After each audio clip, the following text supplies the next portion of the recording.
Hey, Coop here. Welcome to 90-second recap, where I typically share a quick sports history lesson based on today's cap. But today we're doubling up on culture and sports. It's May 20th, and I'm wearing a Chicago Cubs New Era 5950 with the Century of Cubs at Wrigley Field side patch they introduced in 2016, purchased from Hat Club.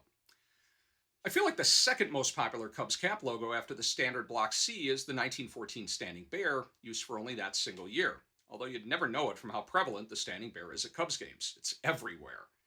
Similarly used for only a single season is this 1916 specific insignium, which actually appeared solely on the left chest as the team wore plain, unadulterated black hats in 15 and 16.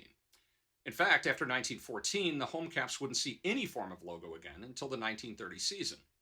But back to 1916, because on this date, 108 stitches, or years ago, the Saturday Evening Post published its first cover by a 22-year-old artist who was already quite accomplished despite his relative youth.